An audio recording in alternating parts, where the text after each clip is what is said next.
मतगणना की शुरुआत हो चुकी है। यहां पर सुबह 9 बजे से इसकी, और हमारे सहयोगी जगह जगह मौजूद हैं, पल पल की अपडेट आपको दे रहे हैं।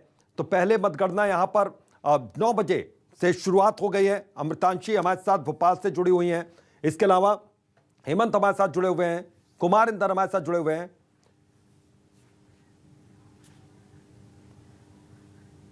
और राकेश चतुर्वेदी हमारे सहयोगी इसी खबर पर जुड़े हुए हैं। सीधा उनका रुख करते हैं। राकेश, क्या अपडेट मिल रही है? शुरुआत हो गई है, किस तरीके से तैयारी यहां पर है, और क्या क्या दावे हैं बीजेपी के और कांग्रेस के? और ये तुमने थोड़ा कट कर दिया। देखिए, फिलहाल हम बात करें मतगणना की, तो मतगणना की शुरुआत हो चुकी है। दावे मतगणना से पहले हैं, और इस समय हमारे साथ हैं मध्य प्रदेश के चिकित्सा शिक्षा मंत्री विश्वास सारंग साहब, और उनसे चर्चा करेंगे कि दावे बहुत चल रहे हैं, लेकिन सर अब चूंकि 11 नगर निगम पर सबसे अधिक फोकस है, मतगणना शुरू हो चुकी है, प्राथमिक जो रुझान है, क्या आकलन क्या है, क्या आने वाले हैं? नहीं, देखिए, कहीं कोई डाउट नहीं है, कोई शक नहीं है, केवल और केवल भाजपा है। गांव में भाजपा का कमल खिला है, शहर में भी भाजपा का ही कमल खिलेगा। पंचायत के चुनाव, जनपद के चुनाव में जिस प्रकार से आंधी चली है भाजपा के पक्ष में, वही आंधी शहरों में भी चलेगी। और भारतीय जनता पार्टी सभी नगर निगम के मेयर के प्रत्याशियों को भी जिताएगी, और पार्षदों के माध्यम से भी हमारी सरकार बनेगी नगर की। कांग्रेस की बात करें तो कांग्रेस एक बात तो कह रही है कि सारे नगर निगम पर कब्जा नहीं है, लेकिन हाँ, ये बात जरूर कही जा रही है कि करीब 8 नगर निगम हमारे हैं। ये कांग्रेस का दावा है। देखिए, हाथ कंगन को आरसी किया और पढ़े लिखे को फारसी किया, क्या जल्दबाजी? अभी 1-2 घंटे 4 घंटे रुक जाइए, दूध का दूध और पानी का पानी सामने आ जाएगा। कांग्रेस गॉन केस है। अब कांग्रेस की कहीं कोई हैसियत नहीं है मध्य प्रदेश में।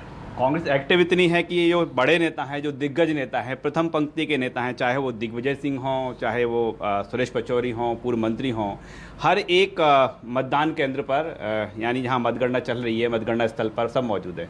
कहीं कोई नहीं है। देखिए, आप एक 8वां आश्चर्य हो जाएगा जब कांग्रेस एक हो जाएगी। गुट और गिरोह में बटी हुई पार्टी ना एक होगी, ना विचार से, ना नेता से, ना नीति से, ना नियत से। हर जगह केवल और केवल अंधकार है कांग्रेस में। ये तो अपने आप को कमलनाथ जी सबसे बड़ा नेता प्रदर्शित करना चाहते हैं, इसलिए उन्होंने मैसेज दिया कि दिग्विजय सिंह कहाँ के नेता? केवल एक नगर निगम के, भोपाल में रहो। गोविंद सिंह तुम हो गए होगे नेता प्रतिपक्ष, केवल ग्वालियर तक तुम्हारी हैसियत है। सुरेश पचौरी, तुम्हारा गौन कैसे? इंदौर जाओ और वहाँ पर बैठो। और ये मैसेज देकर, ये लिस्ट निकाल कर उन्होंने मैसेज दिया है कि यदि कोई नेता है तो वो केवल मैं हूँ। इसलिए कमलनाथ जी ने ये लिस्ट निकाल ली और कह रहे हैं कि हेलीकॉप्टर तैयार रखा है। अरे, आप 15 महीने ज़मीन पर उतर जाते तो ये हेलीकॉप्टर में हवा में घूमने की ज़रूरत नहीं पड़ती। 15 महीने सरकार थी। कमलनाथ जी, आपने मध्य प्रदेश का बेड़ा गर्क कर दिया, जनता के साथ कुठाराघात किया, भ्रष्टाचार को आगे बढ़ाया, ना शहर की चिंता की, ना गाँव की चिंता की। और अब इस तरह के बयान इस बात का परिचायक है कि वो हार मांग चुके हैं। कभी ईवीएम पर इल्जाम, कभी चुनाव आयोग। आप ये जो दावा कर रहे हैं, किस आधार पर है? आपके मुद्दों पर है? आपका जो चुनावी मैनिफेस्टो उसके आधार पर है? कांग्रेस को कहाँ देख रहे हैं 11 नगर निगम में से? भारतीय जनता पार्टी तो हर समय विकास के एजेंडे पर चुनाव लड़ती है। हम अपने कार्यक्रम पे चुनाव लड़ते हैं, हम लफ्फाजी पर चुनाव नहीं लड़ते। कांग्रेस करती है कि अनर्गल बातें करना, कन्फ्यूजन क्रिएट करना, धर्म की बात करके धर्म से धर्म को लड़ाना, जाति से जाति को लड़ाना। हम तो विकास की बात करते हैं, कल्याण की बात करते हैं, चाहे लोकसभा का चुनाव, विधानसभा का चुनाव, या नगर निकाय का चुनाव, या गांव का चुनाव। हमारा एजेंडा विकास की बात करते हैं, ये कहना है विश्वास सारंग का, ये दावा है।